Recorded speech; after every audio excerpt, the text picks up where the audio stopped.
Shalom, shalom, family. If I could be heard, please give me a one. Let me know I could be heard. If I could be heard, please give me a one. For everyone out there. If I could be heard, please give me a one. All right. For everyone out there, if I could be heard, please give me a one. Please give me a one if I could be heard. If I could be heard, please give me a one. If I could be heard. All right. Loud and clear. Okay. How's everyone doing out there? Giving glory to the creator of heaven and earth, the most high king of the universe, Yehovah, the one who created us all and not us ourselves. And unto him and him alone do we give glory, giving the creator thanks for this Shabbat night talk, for my life, the life of Kobe Yisrael scattered in the four corners of the earth. I'm thankful to this mighty king for all things and everything, food, clothing, and shelter, wisdom, knowledge, and understanding. All the things that he's done for me, the good and the bad.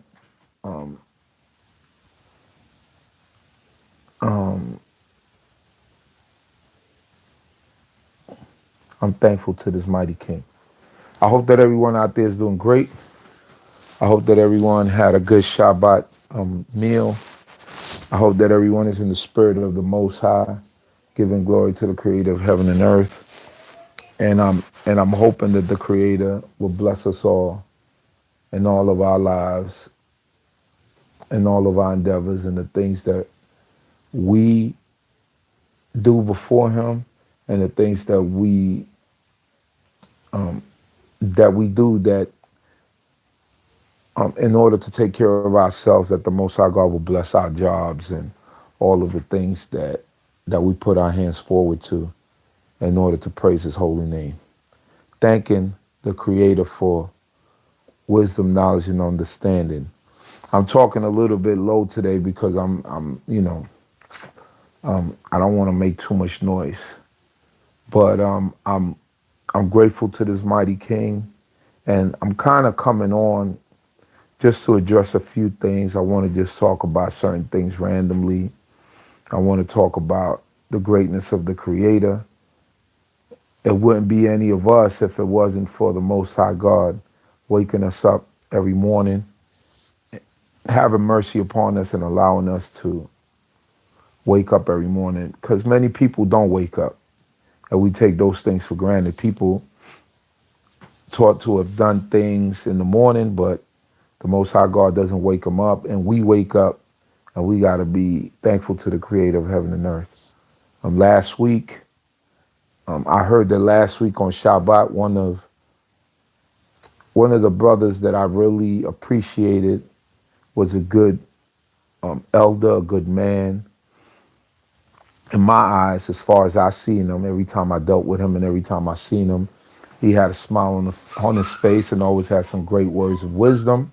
For me, Adon Ari Ben Benyamin passed away, and I just like to say, I pray that the Most High God bless his memory, that his memory be for a blessing for all of those of us who've ever had contact with Adon Ari Ben Benyamin. Really took me for a surprise when I heard that he passed away, and because he was just so full of life. He was, he's an elder, but he didn't look like, like an elder that was broken down or anything like that. He always looked strong, but we never know. We never know our time. We never know when the Most High God has that time for us. So we can't take life for granted, and we can't think that we have all the time in the world to do all the things that we want to do, because when you look at men like Adon Ari, for all intent and purposes, he's a good man, a good person. But we never know the time when the Most High God has designated for us to punch out that clock. And we have to be aware of things, and we can't take life for granted. We have to appreciate every moment in life and understand that we cannot take life for granted, and that life is not promised to us just like that. The Most High God takes away good people as well as bad people, right? So that's the judgment of the Creator of heaven and earth. Yah gives and He takes away. Blessed be His high and holy name. And we pray that the Most High God be with the family of Adon Ari. All I could say is good things about him. He always treated me with respect and love.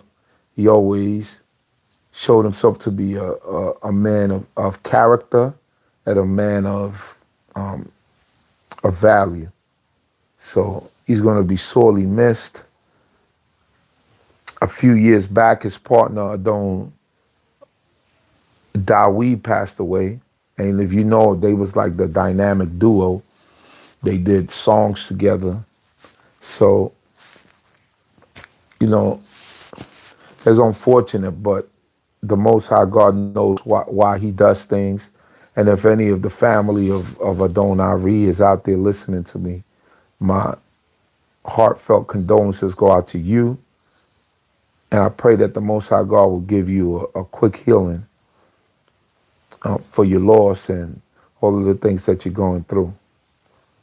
Hallelujah. Blessed be the Creator of heaven and earth, Yehovah Zebaot, for giving us understanding and giving us life and allowing us to be able to acknowledge and feel the pain of our family as they go through a time of grieving. And it's important for us to have that sort of mindset and that sort of spirit, because when one of us is hurt, we all should be hurt, and we all should feel the same pain, because we are our brother's keepers, and we should learn how to comfort each other, learn how to comfort one another in the times when we have loss like this, giving glory to the supreme intellect of the universe. Also, and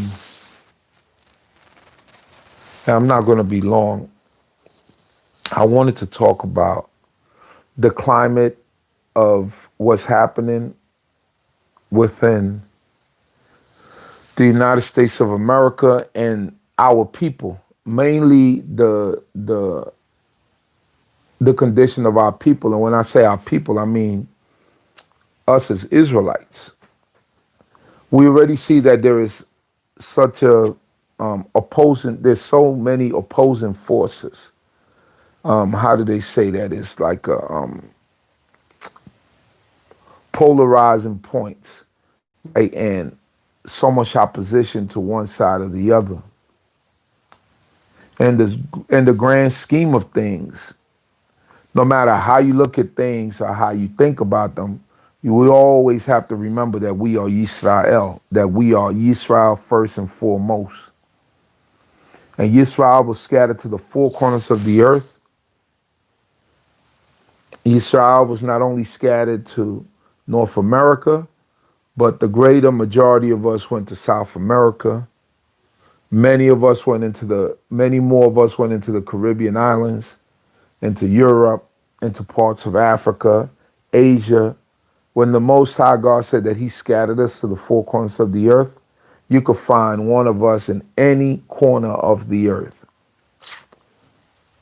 Why do I say that?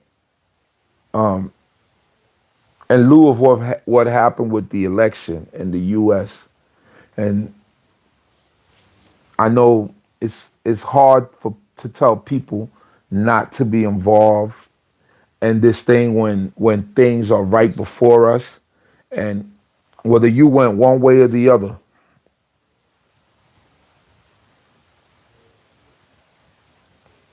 Someone writes, humanity needs to stop looking at our differences.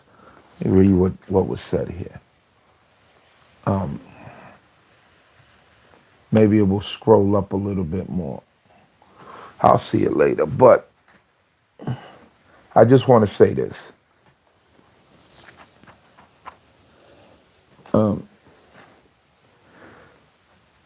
certain people feel a certain way about a person, and I'm not going to mention any name, but you could feel a way about a person.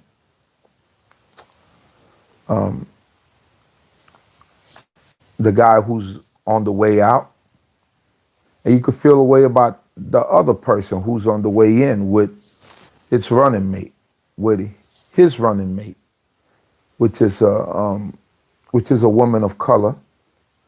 But when we begin to, and like I said before, and like I've always shared with everyone, and I'm open about this, I vote. The reason why I vote is because, and I've always made this point, the reason why I vote is because people have given their lives to give us the opportunity to be able to vote. People, when that Civil Rights Act was signed by Lyndon B. Johnson, I believe it was 1965, it was because people were fighting for the right to be able to be heard.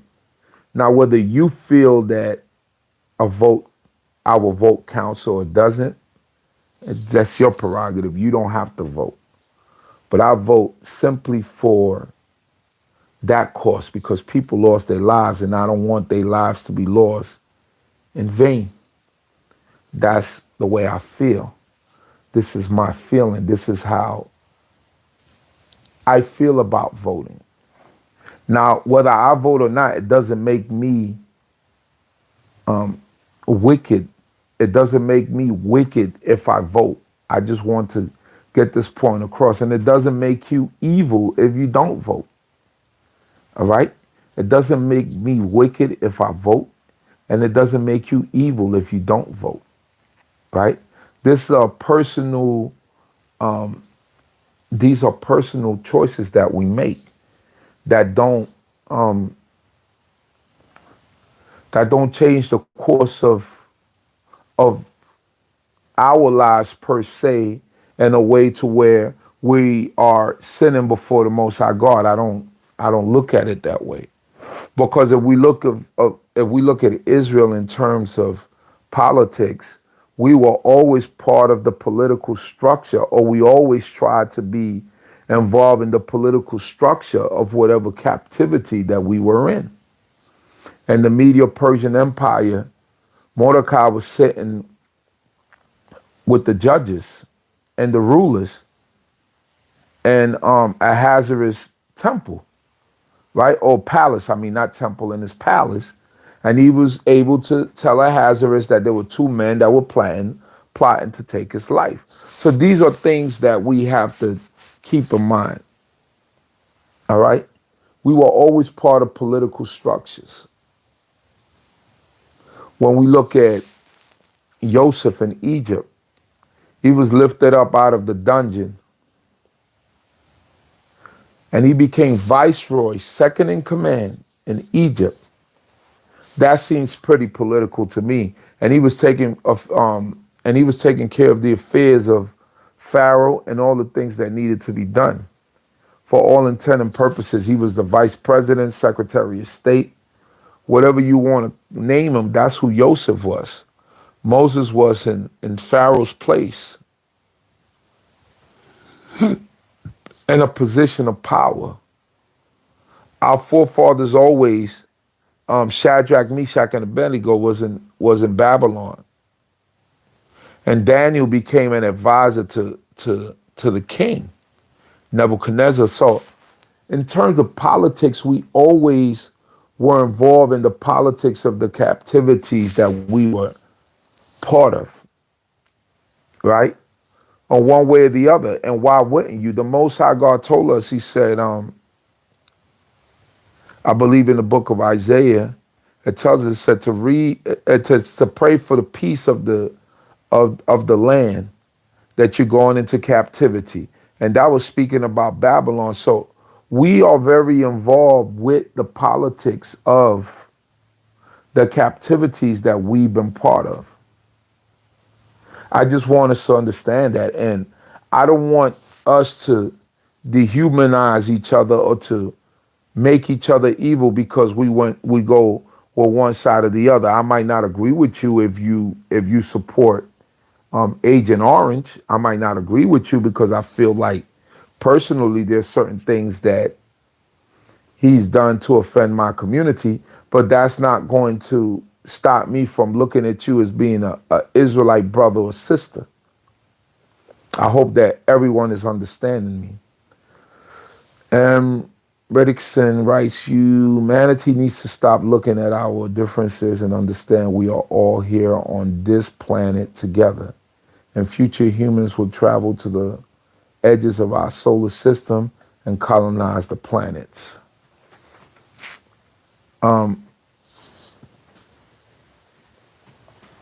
That's that's your opinion. If you feel that way, that's fine in my mind. Mr. Dickinson, I guess is his name. So and the reason why I'm saying that is because we become polarized even within our community, and we begin to talk about things and we forget the whole picture. We are in captivity and we went into captivity, right? For a reason we went into captivity because we forsook the laws of the Creator. So this is why we're in captivity. When we begin to talk about certain things, like in terms of you have value more for, why couldn't it be someone of color that's solely from the American or from the North American captivity that's elected, rather than someone that might be mixed from the outside. Let's not forget that in America, if you had a drop of black blood on you, that you were considered black. Now, yes, by Torah, you are what your father is, and many people, if we follow what Torah says, if you look back at our history, we wouldn't be considered Israel. Many of us are just going on the fact that we believe that we're Israel because we heard Deuteronomy 28, we heard the plight of the nation of Israel, we know about the captivity and the spreading of the so-called Negro to the four corners of the earth. But in reality, if we go by Torah, when that slave master raped that that slave girl or impregnated her, right, and she had a male child, by Torah, that male child is of his father's descent. He's not Israel. And if that seed continues to come down and he continues to marry, and that male child that was a mulatto marry someone black, and then that male child has more sons and they continue to marry black, any one of us could be descendants from that lineage. But in America, that did not matter. They didn't look at things like that. They just looked at you as being black. They looked at you as being less than. They didn't look at you as you are the child of the slave master that was 2 or 3 generations removed. If you had any drop of black blood in you, you were considered black. So therefore, I say that to say this. We are all in the same struggle as a people. We need to stop with these ideologies of, I wish it was someone from this that who forefathers went through this captivity that was in that position of power. Black is black. They don't make a separation with us. Whether you come from Dominican Republic, Panama, Cuba, Santo Domingo, Trinidad, Jamaica, St. Lucia, any one of those places, they don't make a separation with us. We're all looked at in the same boat. We're the only ones, whether you come from Africa, they don't make a separation from us. We're the ones that make the separation and feel like, oh, I wish that this one, or it was that one, and Why is it that this and why is it that that? Then we begin to speak things like, yeah, immigrants are coming into our land. They coming into our land. This is not our land. This is not even the Caucasian man's land. This is, for all intent and purposes, this is the Native Americans' land. The Americas belong to the Native Americans. They was colonized by Europeans. And we were brought in as slaves to work the land. Whether you was brought into North America, South America, Central America, the Caribbean islands, we were all brought in. So we all have the same history. Whether you were brought to North America, the Caribbean islands, Central America, or South America, we all have the same history. So when we speak in terms of we, and I wish that it was one of our own from this captivity that understands this plight. Brothers and sisters, we all have a plight, whether we come from any one of these places. This is part of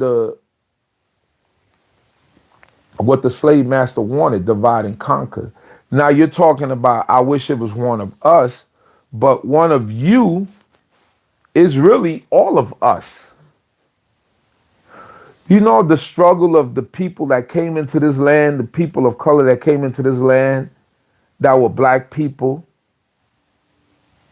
that fought for the rights and freedoms of all blacks and minorities during the 20s, the early 1900s. Think about it.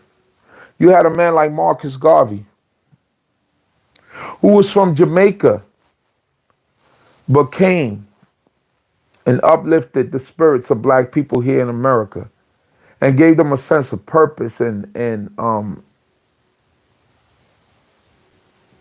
a sense of purpose and a sense of pride, for lack of a better word. He came over here and gathered millions of black folks and made them know that they are someone. But did it matter that he came from Jamaica? Was it a grave thing if Marcus Garvey came from Jamaica and he had a Jamaican accent? Or was he a leader amongst black people in the diaspora? This is the things that we have to look at rather than trying to look at other things and trying to make a separation amongst us.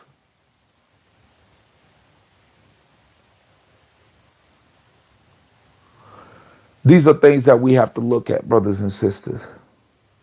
Stop. We need to, I never thought that I would see it within our community, because our teachers have taught us that no matter where you were dropped off, that you are Yisrael. So we're not supposed to, so whether people migrated from the Caribbean islands and come here and speak with an accent, we understand that we Israel, we just speak with an accent. Or whether you come from, or you were born here in your captivity and your ancestors' captivity was in America, in North America, then you were just born in North America and that was your captivity. But separation should not be amongst us. And we look at a man like Malcolm X, his mother was from a Caribbean island. Does it make Malcolm X less impactful as a leader of black people than he was? No, because he fought for the rights of all black people in the diaspora, for the oppressed people. And his mother was from a Caribbean island. When we look at, I believe his name was Kwame Ture, he was the leader of SNCC, right, which was the youth organization that was part of that whole movement during the civil rights movement, when you had the Black Panthers and you had Martin Luther King and you had all of these great leaders, Medgar Evers and all of these men during the 60s and the 50s. Kwame Ture was born in Trinidad. Did he say, because I'm from Trinidad, I'm going to fight for the rights of the people that come from Trinidad, of the Caribbean people? No, he understood that he was black and you was fighting for for the rights and for the struggle of all black people, all people of color. Brothers and sisters, this is what we have to understand. When we begin to bicker amongst each other over someone that's insignificant, right? Some of these things are insignificant sometimes. Significant in some things, but insignificant in others, because the greater picture is that we are Yisrael, and we must go back to the land that was promised to our fathers, Abraham, Isaac, and Jacob. That is the grand scheme of things. That is the greater thing. And this is what we have to understand. Stop this separatism amongst each other. Someone write, Darashu Ben Dora said, oh man, I wanted to catch it. It says here, and give me a second here. It says here, Corn Mikhail said it best. No matter where your ancestors were dropped off, in the Americas, you are an Israelite. Not quoted exactly. But yes, you are an Israelite. So what is this separation about? Immigrants. When you start talking about immigrants and people that were part of this captivity or that captivity, someone write, come on, Yisrael, told our chief for always speaking truth. May Yah continue to bless you. Yeah. What is this separation that I'm starting to hear within our communities about? Yeah, I wish that it was, in speaking about Kamala Harris, I wish it was someone that was of this, captivity and wasn't a mix. And most of us are mixed. Most of us have European blood or whatever.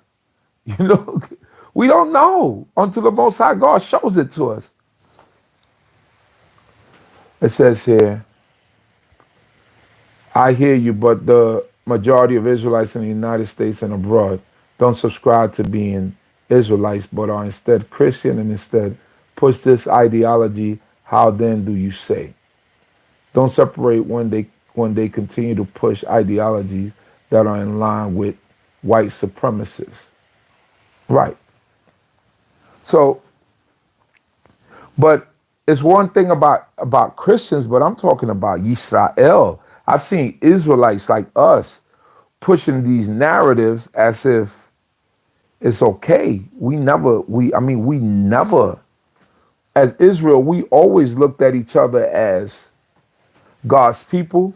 We always respected each other. I mean, we got our little grievances and our fallout, but one thing that was understood is that Israel was spread to the four corners of the earth. And that was a basic understanding of all Israelites. So when I begin to hear this and this polarization amongst our community, it alarms me, because we are supposed to always keep the main goal in mind, which is we shall return to our land and that we serve one God and one creator. You voting for one person or another doesn't make a difference. It doesn't make a difference. We at the end of the day, if it comes to it, we have to come together and say, this is what we follow and who we are, right? It doesn't make us evil. It doesn't make me evil. It doesn't make you evil.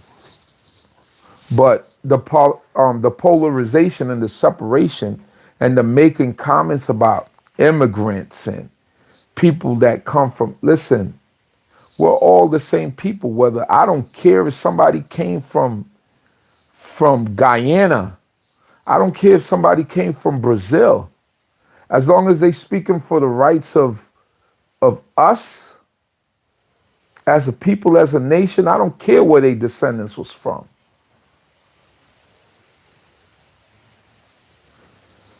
Yeah, all these immigrants is coming in. You make statements like all these immigrants is coming in here and taking our money. I mean, for all intent and purposes, I'm an immigrant. I wasn't born in the United States. the many Israelites that are immigrants that weren't born in the United States.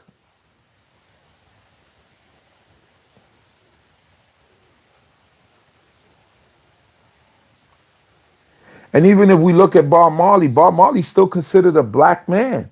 Although biblically, he's not considered a black Israelite, right? Now, I don't want to say black because he is a black man. He's not considered an Israelite because his father's lineage is from Europe. But how many of us know where our lineage come from, or whether or not our lineage come from Europe or not? Some of you scared to take DNA tests, and some of you want to discredit DNA tests. I get it, but if you start digging into your history, you might not like what you hear. You might not even be Israel. But does it stop you from keeping Torah? I'm just throwing out real scenarios out here and real things, right? So when we speak like that, we have to understand that we have a greater audience listening to us, and that might get offended. You might mean it one way, and you probably expect people to understand it, but I mean, for all intent and purposes, we're all immigrants. Or some of us was brought here forcefully, but this is not our land.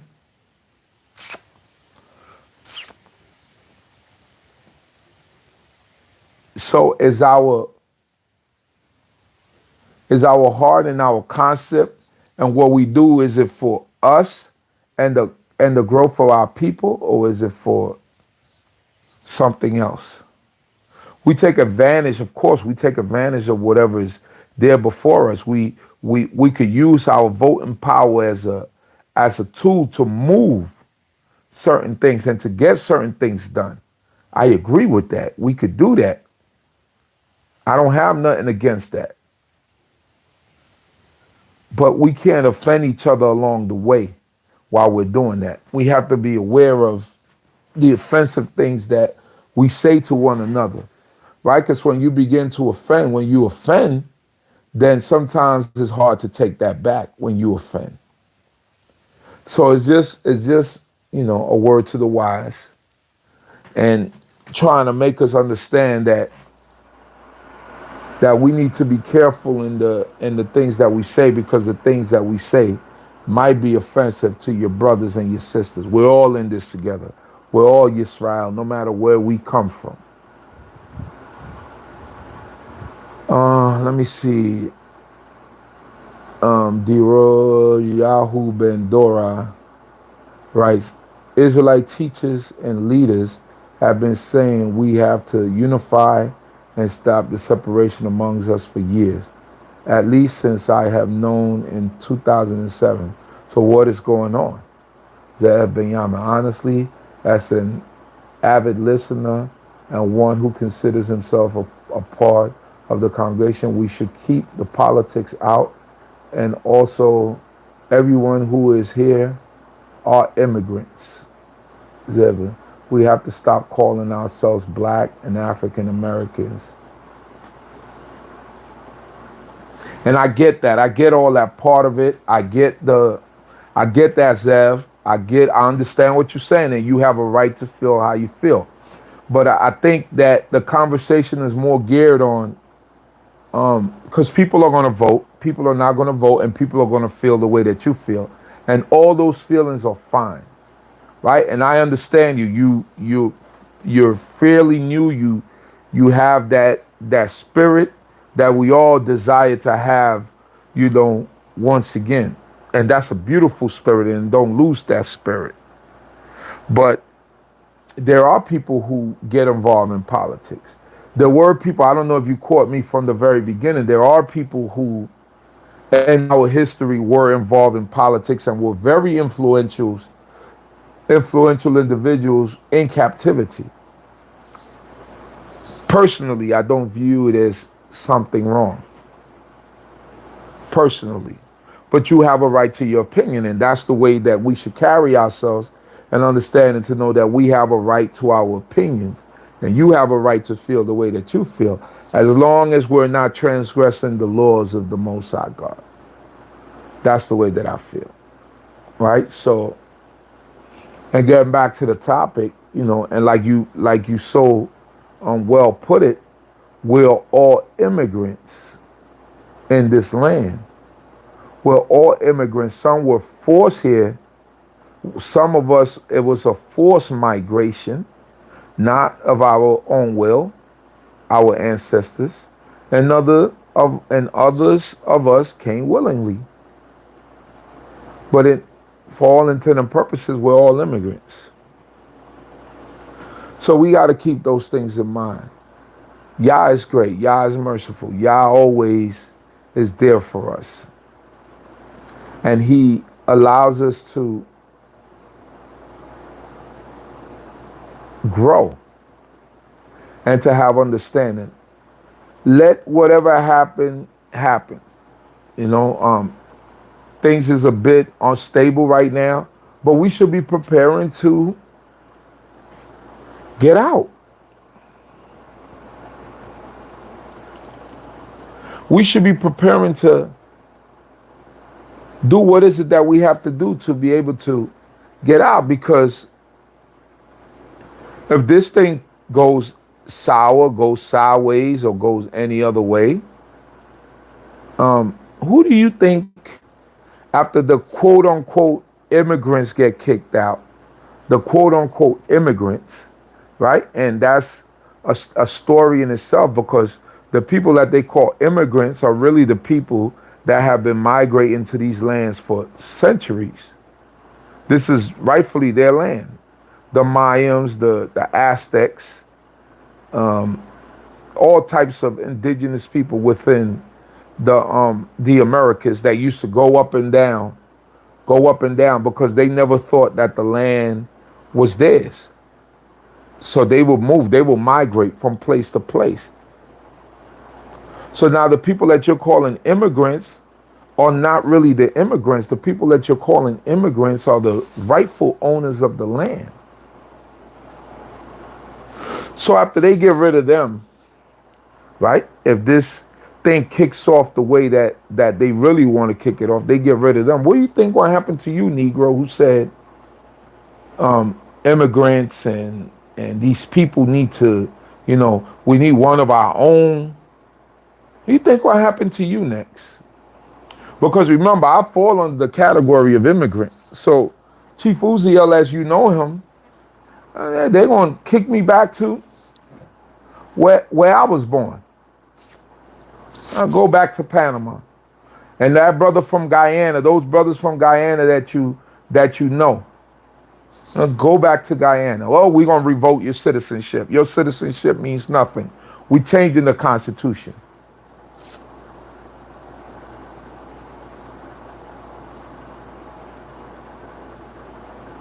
What you think's going to happen to you? You Negro that feel like you want one of your own Indian. What you think on one of your own from your own captivity? What you think going to happen to you? Because you next. What you think going to happen?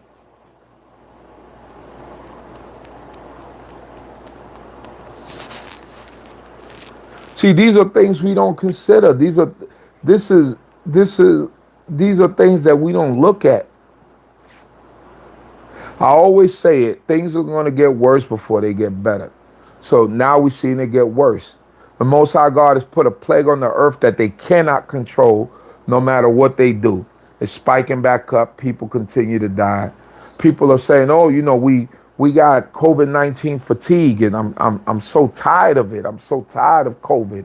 I'm going to just hang out. I got to go. You know what I mean? Hundreds of thousands of people have died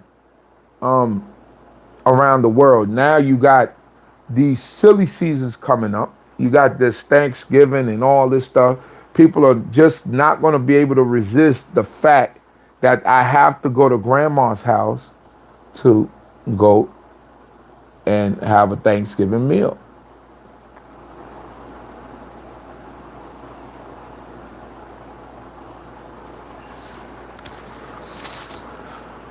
But the Most High God is not I repeat, the Most High God does not have respect of person. So whatever's going to happen is going to happen. I could go. I'm not excluded from that. You could go. Our hope is that the Creator will protect us, but we see good people go too. You think everybody that died was evil and was bad, and it was their time to go, but you think everybody was evil and bad? You think the Most High God counts all the people on the earth as being bad people and they just horrible because they're not Israel? And when it said that at the end, that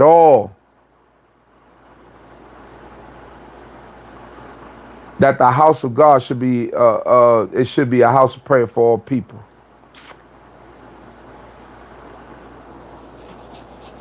All people are not bad. People are not inherently bad. They were brought up with different ideologies, but people are not, people are not born with bad ideas or born bad. They're taught bad things. They're taught evil, and then they cultivate that and they allow it to fester within them. But us as human beings, inherently, we're not bad. We might be a bit tribal, right? You kind of stick to your own, but if people are good, usually you treat people good.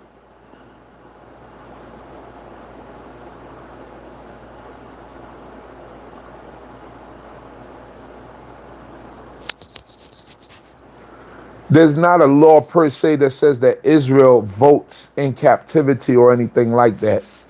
But what I did express is that within captivity, we were part of political powers.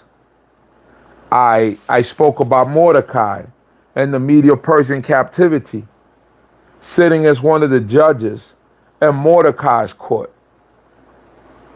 I spoke about Joseph, one of the 12 sons of Israel, being viceroy in the land of Egypt, meaning second in command. He had all the power in his hand to do what he wanted to do, except to be with Pharaoh's wife. But Pharaoh trusted everything to Joseph, to the point that he had control of buying the land from the Egyptians. Political. Moses, very political, raised up in Pharaoh's house. Shadrach, Meshach, and Abednego, and Babylon, and Daniel being the advisor to King Nebuchadnezzar. Just to name a few. I'm just saying, we can't deem everything evil. We can't deem everything. We can't make a evil thing out of everything. We can't.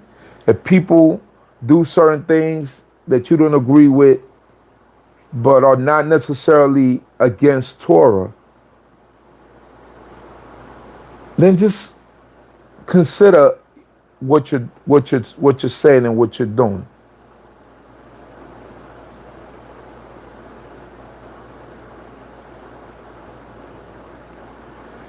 It is based on the value system that has been taught to them.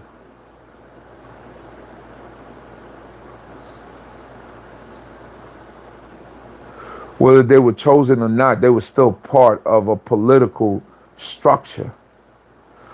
I mean, God don't even speak in the book of Esther, and we hear about Mordecai, and the deliverance of God was evident through the book of Esther. I mean, God don't even speak in that book. The name of God is not even mentioned. So can we say it was of God? We can't say that. But he was part of the political structure. So you see, we could go back and forth about these things, but that's not the main point. The main point is that we are Yisrael. The bigger picture is that we have to go back home. That we have a job to do. That we must stick together in order not to allow people to take advantage of us.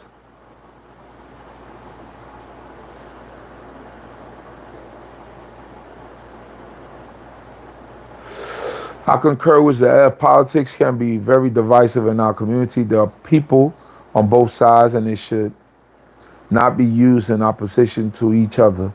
Shabbat service should be not be used for this. Told our chief who's out. So, in terms of that, I agree. I agree with that. With with with some of that. That Yahava Kai said. I agree with some of that, but it's like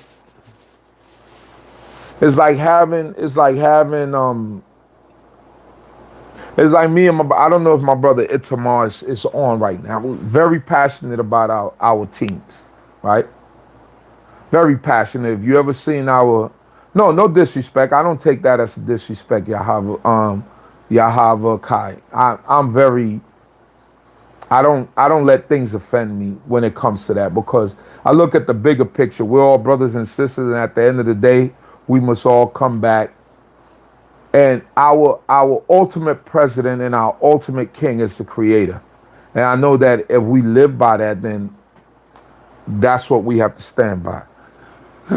We having a conversation here. I'm not offended by anything that you might not. If you get out of line, then that's a different thing. But we all have the rights to our opinions. And I think that's the main point that I want us all to understand, that we have the right to our opinion. You know what I mean? We have the right to our opinion. And many of your points are valid. I mean, your points are valid, but the point that I'm getting to is that the greater picture is Israel, us united. We are one people, right? Politics, yes, could be very divisive, but like me and my brother Itamar, we're passionate about our teams. I talk bad about his team. He talked bad about my team. But it doesn't stop us from being brothers, right? It doesn't stop. I talk bad about the Atlanta Braves, the Atlanta Falcons. I make fun of it. I go on Facebook. I ridicule him. He does the same thing to me. We get live. We go hard. But at the end of it, we don't let that separate us. I could call him and I could depend on him for anything, and he could do the same with me. Because the greater picture is that we are Israel. And we live by the rules of a higher power. That's what I want us to understand. I don't care who you voted for. I don't care what you got into and who you understand, that if we are Israel and we come to an understanding that that is what we must measure our lives against, which is the Torah. The understanding that we measure our lives against is the Torah. You don't have to agree. Listen, you don't have to agree with me. I might be some of you, your teachers, you that are listening teacher, and you don't agree with me, and that's fine. I'm not here to make you agree with everything that I say and do. Understand what I'm saying? I'm not here to make you agree with everything that I say and do. And I'm not here to try to make you follow me in everything that I say and do. The only thing that we all must be clear on is the laws of God, right? And even with that, we might disagree on certain things with that. We might disagree on certain things with that. I don't know who's calling me while I'm teaching, but boy, my people are a great set of people, but I'm not picking up right now. I'm not picking up right now. So, like I was saying, I can't pick up the phone right now, people. Come on. All right, thank you. So, like I was saying, Now, if you're trying to call me because you're listening to this, call me on my personal because I'm actually using the phone to stream. So that's why I'm not picking up, because I'm using the phone. I'm not using the computer. So call me on my messenger. Give me a call on my Facebook Messenger if you wanna, if you know my Facebook Messenger. Right, give me a call on that if you want to chime in. Give me a Facebook Messenger call, and then I'll pick that up if you know it. So yeah, Shabbat Shalom, Chief, and Shabbat Shalom, Mishpaka. Shabbat Shalom, everyone who just tuned in. Zev said, I feel like we need to invest into a contingency plan. How many of us really want to go back? How many of us can contribute? What can we do to get funding? All right. That's definitely a plan, and you got people that are doing things like this, and there are people that are moving back into the land or close to the land or moving to Africa en route to the land. There's many things, and I do agree with that we need a contingency plan in order to be able to move forward. Very, very important. I lost my thought.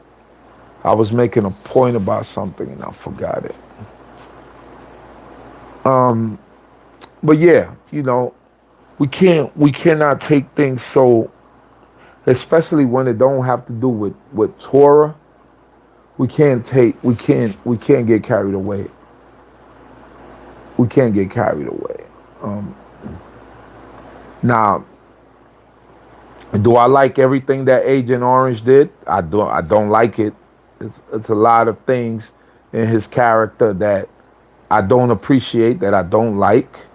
There's certain feelings that I have about him, that I feel about him, and that's my right to have those feelings. Now, some of you went out and cast your vote for him. That's your prerogative. Am I going to look at you less of an Israelite because you did that? I don't think so. I might have a discussion with you and ask you why you did that, but I know people that I love, that like I look up to, that voted for this guy. It don't stop my love for them, or I don't have any less love for them, because the greater picture is that we serve Yah. And these are people that I admire, look up to, appreciate, have taught me many things, and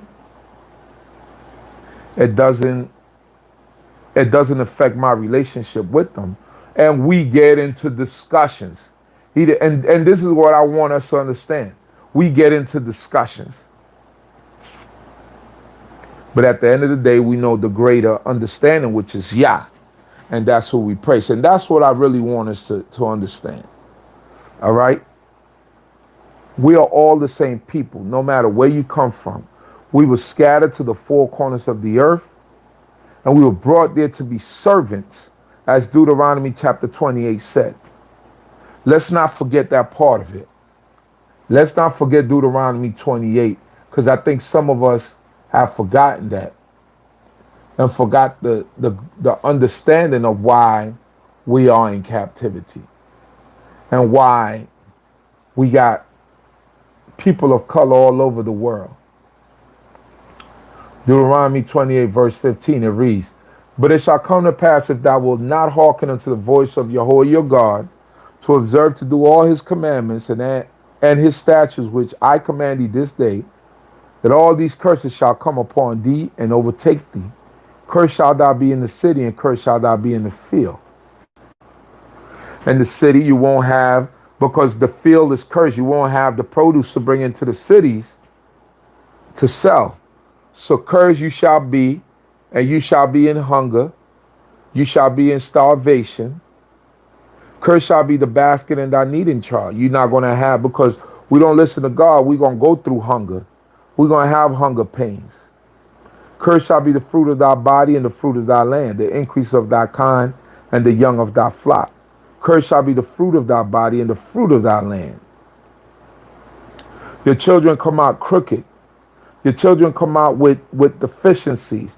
Your children come out with what they said, a card short of a deck.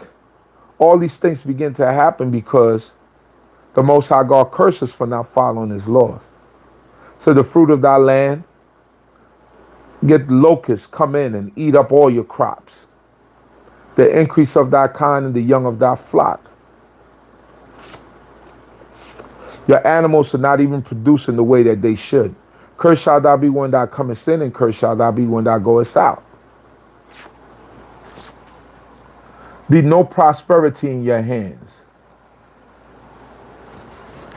So Jehovah will send upon thee curse and discomfiture and rebuke, and all that thou puttest thy hand unto to do, until thou be destroyed, and until thou perish quickly, because of the evil of thy doings, whereby thou hast forsaken me. We forsook God, so therefore the Most High God is going to not make things to be comfortable for us. We're going to have to go through a little heartache. We're going to have to go through a little pain because we did not listen to the Creator and we didn't do what God wanted us to do. So therefore the Most High God will send discomfiture and rebuke at the hands of our oppressors. And all that thou puttest thy hand unto do, until thou be destroyed, and until thou perish quickly, because of the evil of thy doings. What we didn't do, we didn't allow the land to observe her Sabbaths.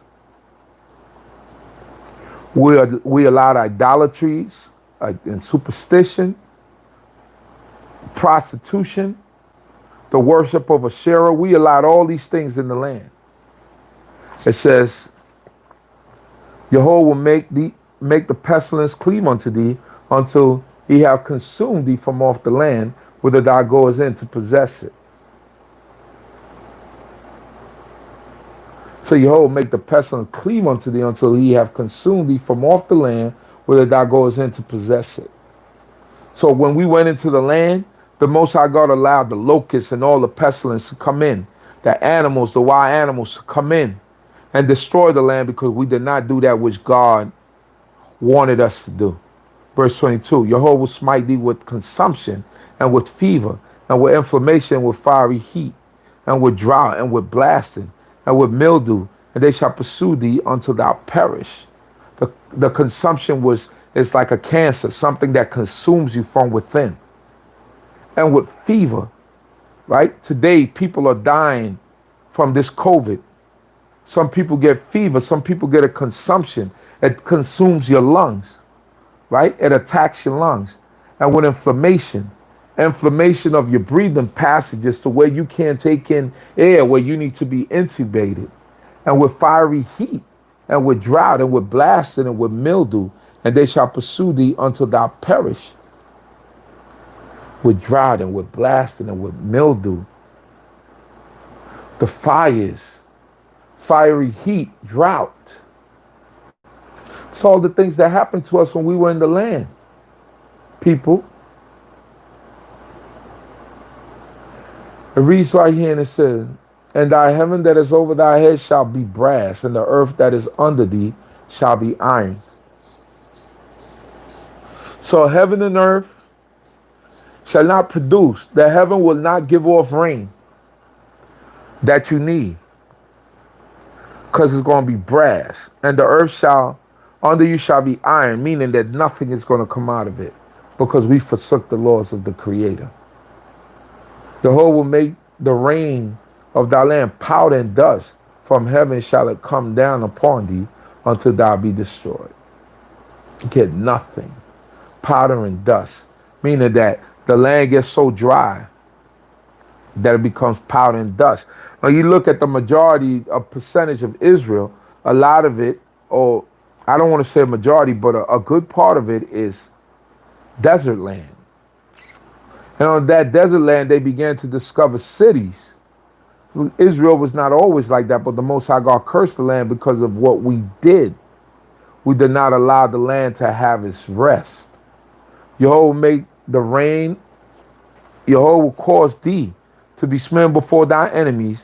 Thou shalt go out one way against them, and shalt flee 7 ways before them, and thou shalt be a horror unto all the kingdoms of the earth. And aren't we that people? Aren't we that Israel? Aren't we a horror to all the peoples of the earth? Now we're beginning to reverse that because they look at us and they admire us. They follow even us and our dumb things. Pants hanging off your buttocks with no belt on. They follow us. Look at us. And something that was created in the 70s, hip hop, rap, is the #1 music in the world when they said it would never happen. They follow us in whatever we do.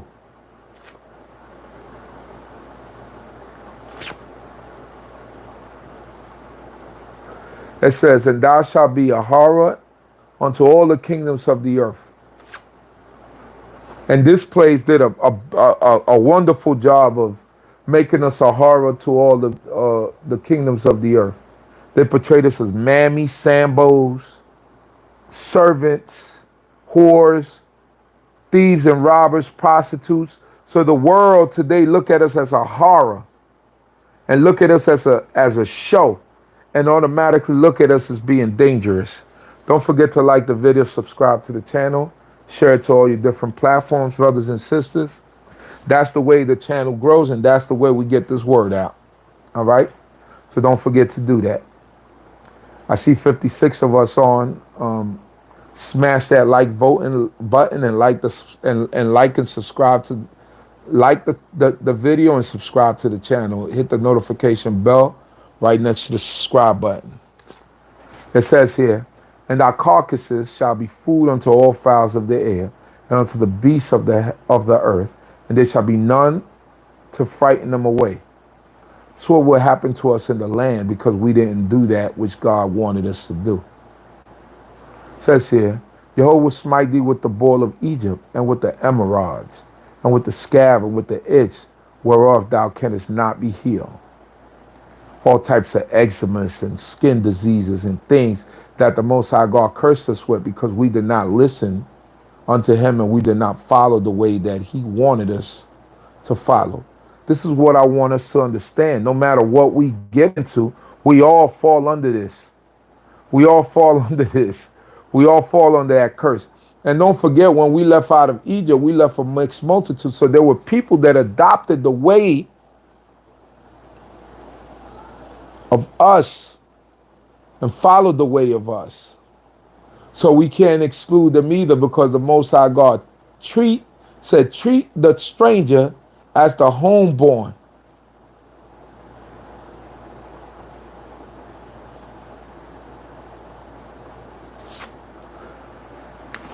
It says here, and Yahweh will smite thee with madness and with blindness and with astonishment of heart.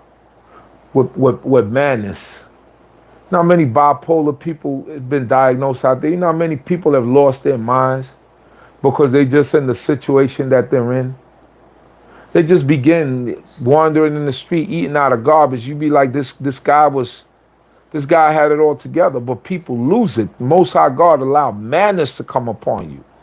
And with blindness, diabetes, the highest rates of diabetes that cause blindness in some of us. And with astonishment of heart, not knowing whether you're coming or you're going.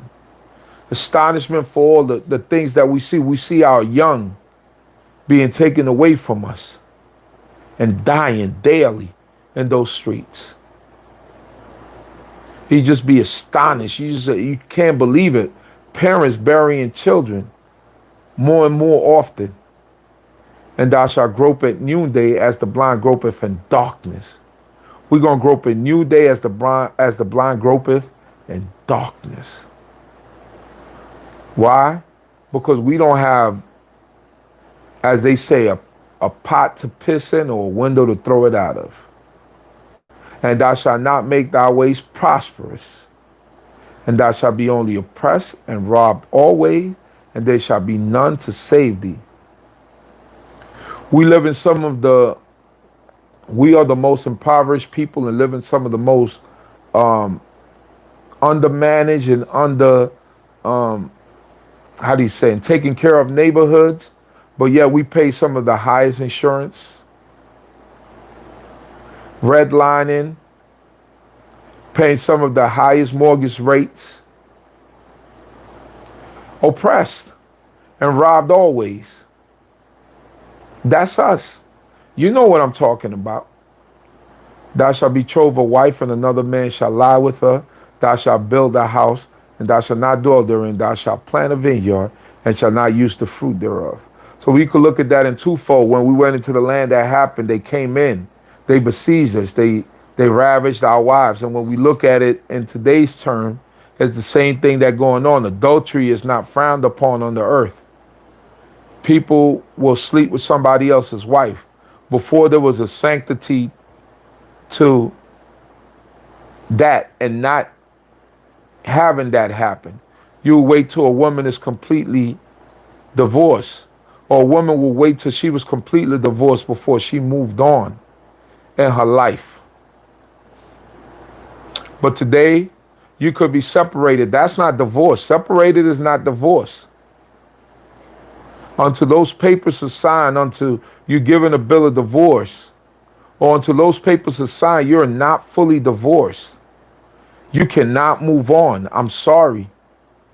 You have to wait until you're fully divorced. That is the law of God. And you move on, and you think because you and your husband are separated that, well, me and him are separated, but he never gave me a bill of divorce, and we waiting for these court proceedings, and we waiting to get the legally divorced. Well, wait till you get legally divorced before you moved on, because anything besides that is adultery. I'm just speaking truth to what the law says. And if you committed adultery before you came into this way of life, go before God and ask for forgiveness. That's all I could say. I'm not the one who forgives sins, but God is the one that do. So he might have forgiven you because you knew not better. But you have to have understanding of Torah.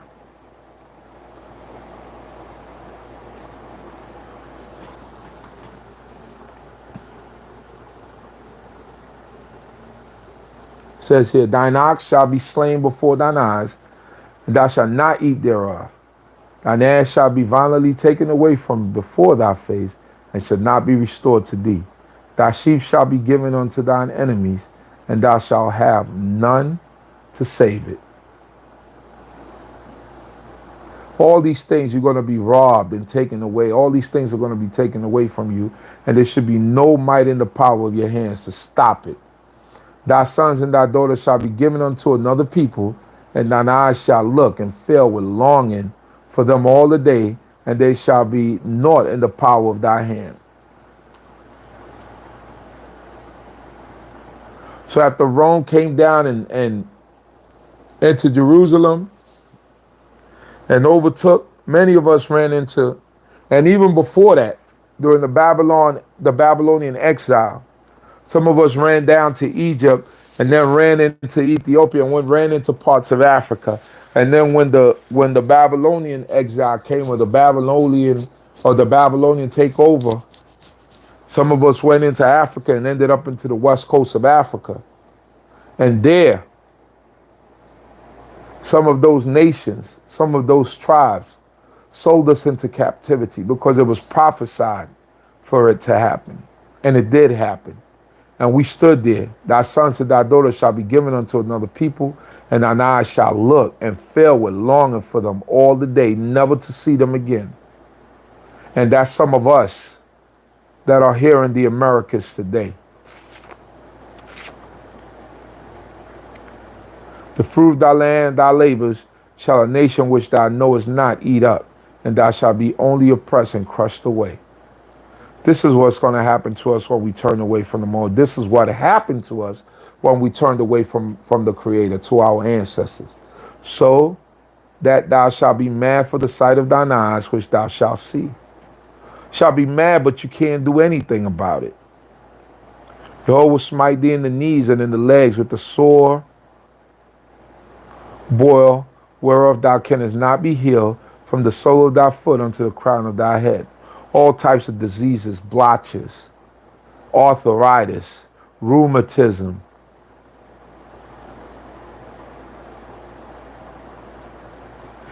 can't walk straight, legs are hurting, and no shape. You're walking with a walker, you're 50 years old. You're 45 years old, walking with a walker with a cane. So all the things that the Most High God is going to put in the midst of us if we forsook his laws. And we can see it. It's prevalent within our communities. It's still part of the curse because many of our people have not turned away from worshiping the falsehood. Jehovah will bring thee and thy king whom thou shalt set over thee unto a nation that thou hast not known, thou nor thy fathers, and there shalt thou serve other gods, wood and stone. Who does that define and who does that describe? But the Negro. So I want us to understand the grand scheme of things.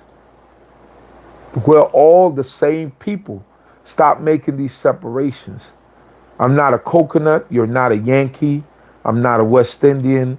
I'm not a. Although we play around and we say, yeah, I'm from Trinity. You could play around and say all that, but understand that you are Yisrael. Understand that you are Am Yisrael, the people of Yisrael,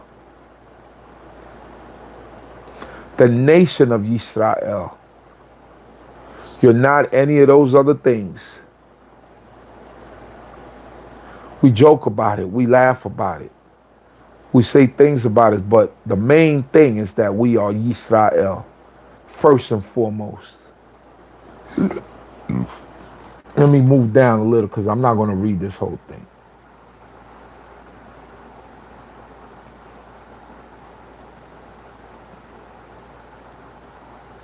Verse 64 of Deuteronomy 28, it reads, and Jehovah shall scatter thee among all peoples, from the one end of the earth even unto the other end of the earth. And there thou shalt serve other gods, which thou hast not known, thou nor thy fathers, even wood and stone. I'm in the book of Deuteronomy, chapter 28. Now I'm in verse 64. It says, he will scatter us amongst the nations, and that's the transatlantic slave trade. And not only the transatlantic slave trade, but we scattered it. You see, the scattering of the nation of Israel was happening before the transatlantic slave trade. We were all in Africa. We were all in Asia. Remember the Persian captivity. Remember the Assyrians came and took the 10 tribes and took them into captivity. And some of them people kept spreading. That's how we ended up in the four corners of the earth. It's not only the transatlantic slave trade. We often mistake that and think it was only the transatlantic slave trade, but it wasn't. So from the one end of the earth, even unto the other end of the earth. So that's more than just the Americas. Understand me, people. And there thou shalt serve other gods, which thou hast not known. We went into West Africa. We started doing the Yoruba religion. We come into America, we started serving the God of the Christians. All because we forgot who the Creator was. But he brought it back to us and brought it in the midst of us, and we're able to stand today and say that God is good and his mercy endures forever. Thou nor thy fathers, even wood and stone. Verse 65. And among these nations shall thou have no repose. We shall have no rest among these nations. When we was back in the antebellum South, it says you would work from darkness to darkness. No repose. And if something happened in the middle of the night, they woke your black behind up to go do it, to go fix it. And there shall be no rest for the sole of thy foot, but Jehovah shall give thee there a trembling heart and a failing of eyes and languishing of soul. So much so that an 80-year-old man had to give the sidewalk to a 5-year-old that was a 5-year-old Caucasian kid that would be walking on that sidewalk and look down onto the ground. A failing of heart. It says here, and thy light shall hang in doubt before thee, and thou shalt fear night and day, and shall have no assurance of thy life. Don't we see that with all these police shootings? George Floyd, Trayvon Martin, Amadou Diallo. But some of you would say Amadou is not, Amadou is not Israel, so why are you mentioning Amadou? Trayvon Martin, Sean Bell, Patrick Dorisman, Eleanor Bumpus. I could keep going. Breonna Taylor.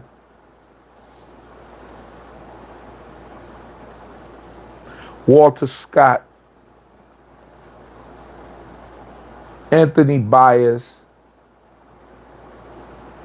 The brother Oscar out in Oakland, I forgot his last name.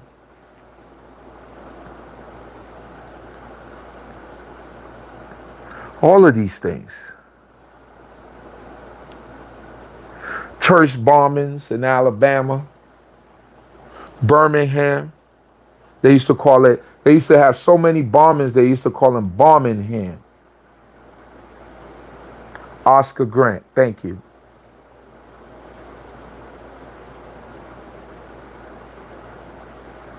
Got him handcuffed on the ground and still shoot him in his back.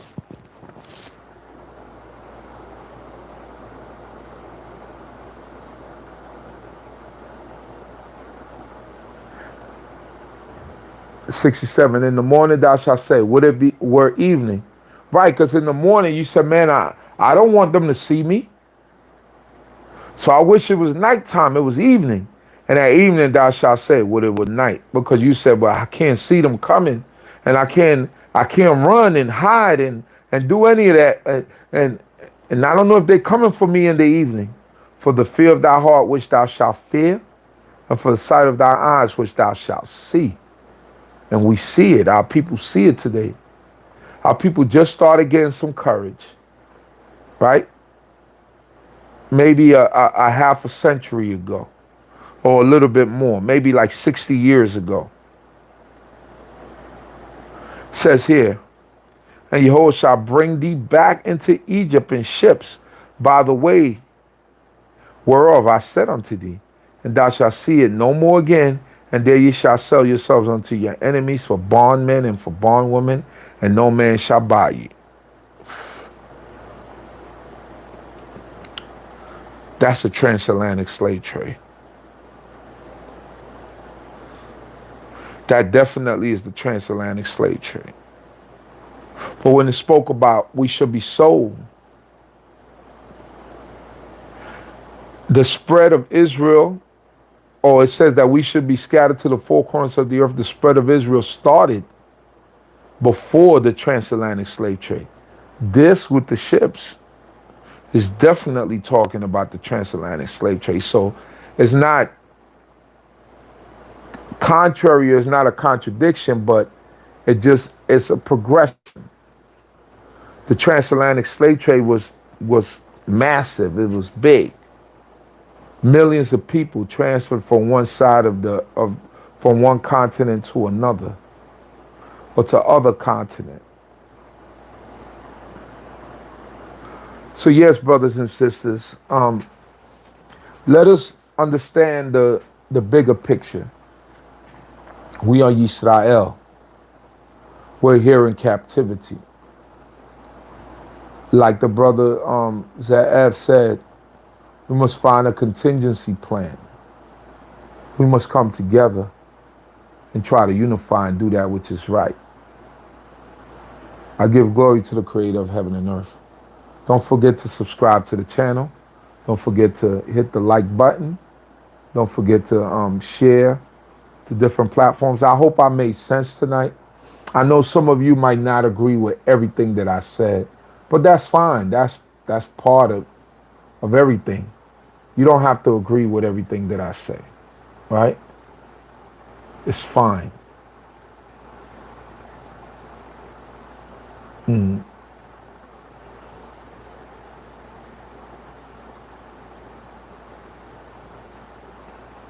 We must remember that all of us being scattered over the centuries in different countries where we were scattered faced the curses in many degrees. That's right. What book are you reading from? We was reading from Deuteronomy 28. Oscar Grant, Transatlantic West, Islamic North and South, Oriental slave trades East. All right. Thank you, Hayagita. Yeah, Vikai. Much love, Chief. Much love to all of you. I thank y'all for tuning in tonight. Like I said, I was brief, but not that brief. But I hope that you gotten something out of it. I pray that the Creator of heaven and earth be with you all.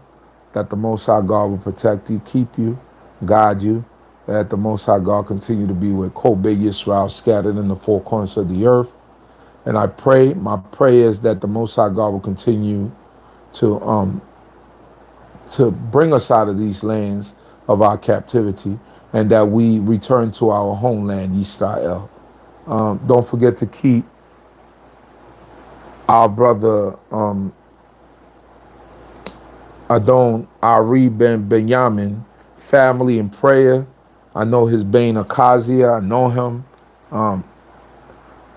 Good brother.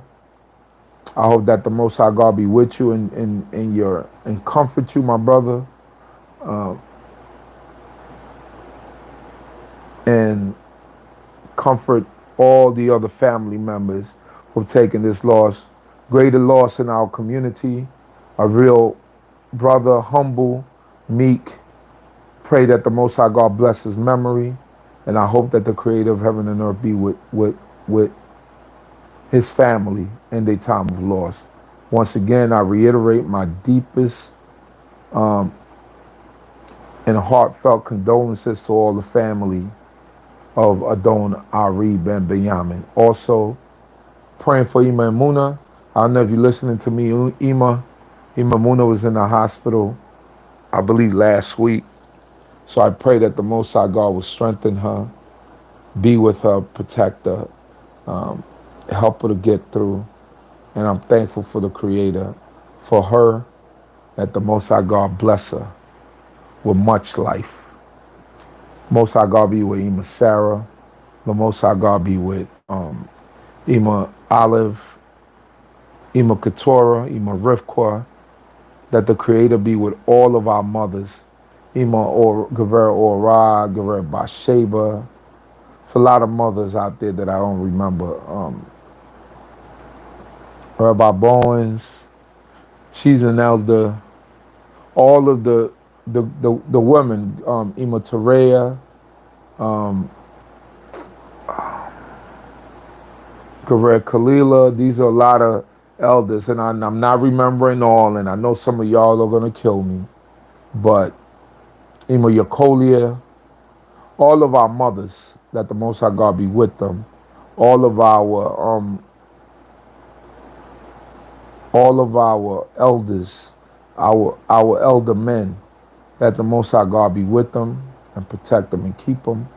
I'm thankful to the Most High God for all of you for continuing to protect me, not protect me, for continuing to support me, for continuing to make this channel what it is. I know sometimes I'm not as consistent, but I'm going to be consistent now that the nights are longer, because it's not that the days are not that the nights are not that short, so they're a little bit longer, so I have more time to get into doing things and to be able to bring forth things. I hope that y'all are enjoying Nasik Sarishadab Ben Yehuda and his reviews of the previous week lessons.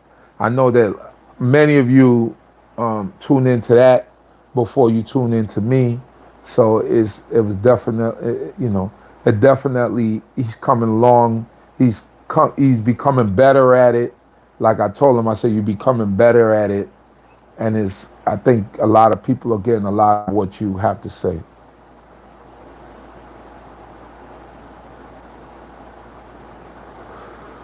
Thank you. The pleasure is all mine. All glory to the Most High God for whatever I do. Hey, don't forget to support us tomorrow, DCB, like I've been doing the last few weeks. We will begin. The stream will begin at 10 o'clock with some new stuff, some recordings, and then we'll go straight into our live service. Also check out the Mishpaka Drummer channel. I got a new video up there where there's peace, there's love. Sister Imani helped out the Mishpaka Drummers, and I believe it's a pretty cool video. Go check that out. If you liked it, leave a message on the video. It helps us out to know who's listening and what people are listening to or what people like. What is Second Temple history? Why is Second Temple history not taught like that amongst us? That's a very good question. It wasn't taught amongst us, but I think that would be something very interesting that we should get into. I think the most, and I think we're going to begin to get into that, but I think the most Second Temple history that we teach or that we get into is the story of Hanukkah, the Maccabees. So that should be coming up shortly in about next month. But I understand what you're saying. I'm going to bring it up to brothers, and maybe we could get into a little bit more of Second Temple history so that we could grasp an understanding of that. Yeah, that's only like around the time of Hanukkah we talk about it. But I think that, that's a pretty good idea. I think that since you see how we are going through all the books of the Tanakh, and we're doing like all of the Jeremiah, Isaiah, and all those books. I think that I'm going to speak to a couple of brothers like Chief Benyamin, Samal Zakar, Chief Naphtali Ben Dan, and maybe we could delve a little bit into it.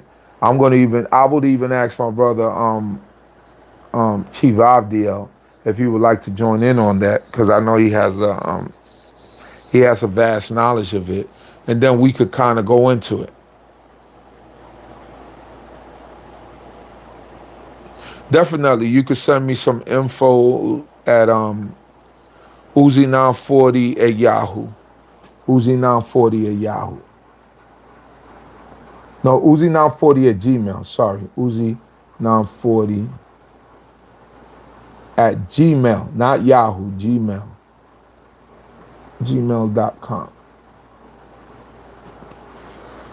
Yeah, definitely. You can send me some stuff there. So don't forget that we will be on 11 or 10 o'clock with some pre-recorded stuff. But the actual live service will begin at 11. But we will be on from 10 o'clock. Hoping and praying that all of you will join us. Continue to, and we appreciate all of you for allowing us to continue to grow and to be a congregation on the rise and trying to do things in order to enlighten God's people.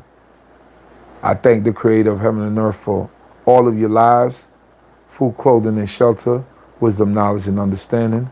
I pray that the Most High God of heaven and earth be with us all and protect us. Hallelujah, everyone. Have a blessed night's sleep. Don't forget to support all the other channels. And thank you, the Creator of heaven and earth. Don't forget to support me on the Huzi Alohi channel. Sometimes I neglect this channel, but support me on this channel. I